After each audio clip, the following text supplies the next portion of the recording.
আসসালামু আলাইকুম। আমরা মনে করি সরষের তেল ছাড়া কোনো আচারই বানানো যায় না। কিন্তু সরষের তেল ছাড়াও যে অনেক মজা করে আচার বানানো যায় সেটা কিন্তু অনেকেই জানে না। আজ আমি মুখে লেগে থাকার মতো স্বাদের মশলাদার আমের আচারের রেসিপিটা সরষের তেল ছাড়া বানিয়ে দেখাচ্ছি।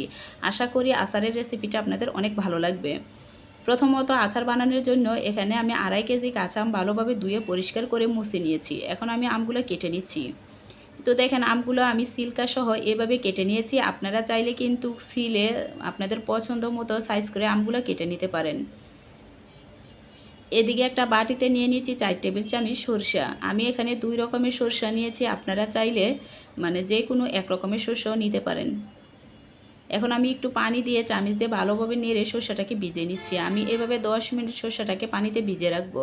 10 মিনিট পর আমি 5-6টা কাঁচামরিচ সাথে দিয়ে সরষাটা শিলপাটায় বেটে নিব। কাঁচামরিচটা সাথে দিয়ে সরষাটা বাটলে কি হয়, সরষাটা তিতো হয় না। তো দেখেন আমি শিলপাটায় বেটে নিয়েছি, আপনারা চাইলে কিন্তু ব্লেন্ডারও করে নিতে পারেন।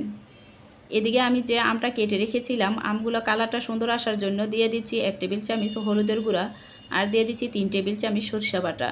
এখন আমি সরষাটা ভালোভাবে আমের গায়ে মেখে নিচ্ছি।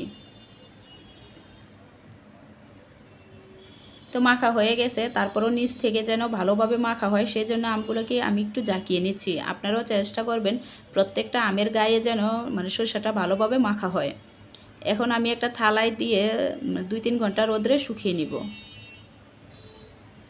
তো 2 ঘন্টা পর রোদ্রে থেকে নামিয়ে নিয়ে আসছি। দেখেন আমরা কিন্তু ভিতর থেকে শুকাই নাই, উপরে যে পানিটা ছিল সে পানিটা আমি ভালোভাবে শুকিয়ে নিয়েছি। এখন আচারের টেস্টটা বাড়ানোর জন্য আমি একটা শুকনো মশলা বানিয়ে নিচ্ছি। তার জন্য নিয়ে নিচ্ছি 1 টেবিল চামচ পাঁচফোড়ন, 1 টেবিল চামচ গোটা ধইনা, 1 টেবিল চামচ গোটা জিরা, 1 টেবিল চামচ গোটা মুহুরি। এটাকে কিন্তু অনেকে বলে মিষ্টি জিরা।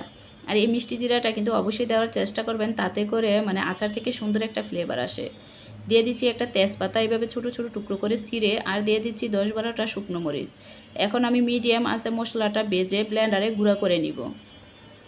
এদিকে আচার বানানোর জন্য চুলায় একটা কড়াই বসিয়ে দিয়ে দিচ্ছি 1.5 কাপ সয়াবিন তেল। আমি এখানে সরষের তেলের পরিবর্তে সয়াবিন তেল দিচ্ছি, আর তেলটা আমি একটু বেশি দিয়ে নিচ্ছি। আর দিচ্ছি 1 টেবিল চামচ পাঁচফোড়ন, আর দিয়ে দিচ্ছি মিডিয়াম সাইজের 2টা রসুন আমি এভাবে সিলে দিয়ে দিয়েছি। এখন তেলের সাথে রসুনটাকে কিছুক্ষণ নেড়ে ভেজে নিচ্ছি। যখন পাঁচফোড়ন থেকে সুন্দর একটা ফ্লেভার আসবে এ পর্যায়ে দিয়ে দিতে হবে শুকিয়ে রাখা আম। আমটা কিন্তু তেলের সাথে তেমন বেশি সময় নিয়ে ভাজতে হবে না, কারণ আমের গায়ে যে পানিটা ছিল পানিটা কিন্তু আমি রোদ্রে ভালোভাবে শুকিয়ে নিয়েছি। এ পর্যায়ে দিয়ে দিচ্ছি স্বাদ মতো লবণ, আর দিয়ে দিচ্ছি কালারটা সুন্দর আসার জন্য 1 টেবিল চামচ হলুদের গুঁড়া, আর ঝালের জন্য দিয়ে দিচ্ছি আমি এখানে শুকনো মরিচ ভেজে গুঁড়া করে নিয়েছি, তার থেকে 3 টেবিল চামচ, আর দিয়ে দিচ্ছি 2 টেবিল চামচ রসুন বাটা। রসুনটা কিন্তু আচারে খুবই ভালো লাগে, রসুনের ফ্লেভারটা চেষ্টা করবেন একটু রসুন বেশি করে দেওয়ার জন্য, তাতে করে খেতে খুব ভালো লাগে। এখন ভালোভাবে নেড়ে মিশিয়ে নিচ্ছি। এ পর্যায়ে দিয়ে দিচ্ছি 1/3 কাপ সরষে বাটা। আর এই আচারে কিন্তু সরষে বাটাটা একটু বেশি দিবেন, কারণ আমরা কিন্তু আচারে সরষের তেল দেই নেই, সয়াবিন তেল দিয়ে বানাচ্ছি। আর এই সরষে বাটাটা দেওয়ার কারণে কিন্তু এই আচার থেকে সরষের একটা ঝাঁঝালো একটা ফ্লেভার আসবে, তাতে করে কিন্তু বোঝা যাবে না যে এটা আপনার সরষের তেল ছাড়া আচারটা বানাচ্ছেন।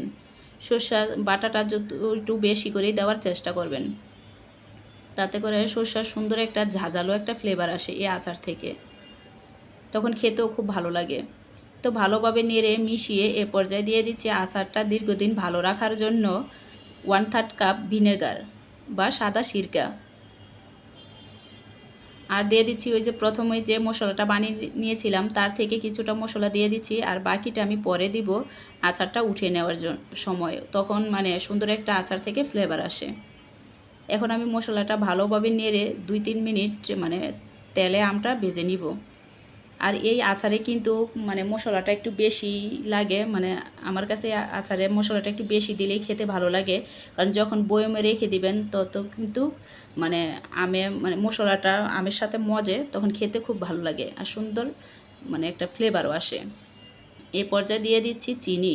আমি এখানে 1 কাপ চিনি নিয়েছি। আমি কিন্তু আচারটা হালকা মিষ্টি করে বানাবো, তেমন বেশি মিষ্টি করব না। আমি আচারটাকে খিচুড়ি আর ভাতের সাথে খাবো। আপনারা যদি মিষ্টিটা বেশি পছন্দ করেন তাহলে আপনাদের পছন্দ অনুযায়ী চিনিটা দিয়ে নেবেন। এখন আমি ভালোভাবে নেড়ে মানে চিনিটাকে গলিয়ে নিচ্ছি। দেখেন চিনিটা গলে আসছে আর আচারের কালারটাই কিন্তু অনেকটা সুন্দর হয়েছে, মানে দেখতেও খুব ভালো লাগতেছে। আচারটা কিন্তু আরও জাল দেওয়ার পরে আরও কালারটা আরও অনেক সুন্দর আসবে। এখন কিন্তু আমি সে বাকি চিনিটাও দিয়ে দিচ্ছি। আমি এখানে মোট 1 কাপ চিনি কিন্তু দিয়েছি, আপনারা আপনাদের পছন্দ মতো চিনি বাড়িয়ে কমিয়ে দিতে পারেন। আর এই আচারটা যে আপনার সয়াবিন তেল দিয়ে বানানো হয়েছে, এটা কিন্তু আপনার যাকেই খাওয়ান তাকে যদি বলেন, সে বিশ্বাসই করবে না যে আচারটা সয়াবিন তেলের। তারা সবাই মানে মনে করবে যে আপনি সরষের তেল দিয়ে আচারটা বানিয়েছেন, কারণ ওই যে সরষে বাটাটা দিয়েছেন একটু বেশি করে, তাতে করেই কিন্তু মানে আচার থেকে সুন্দর একটা ঝাঁঝালো একটা সরষের ফ্লেভার আসে। তো রান্না কিন্তু প্রায় আচারটা শেষ। এই পর্যায়ে আমি দিয়ে দিচ্ছি, শেষ পর্যায়ে এসে যে বাকি মশলাটা ছিল সে মশলাটা আর যে শুকনো মরিচটা আমি ভেজে গুঁড়া করে নিয়েছিলাম তার থেকে আমি 3 টেবিল চামচ দিয়ে দিয়েছি। আর দিয়ে দিচ্ছি 1 টেবিল চামচ বিট লবণ। বিট লবণটা কিন্তু অবশ্যই দেওয়ার চেষ্টা করবেন। এই বিট লবণটা দেওয়ার কারণে কিন্তু আচারের টেস্টটাই অন্যরকম হয়ে যায়।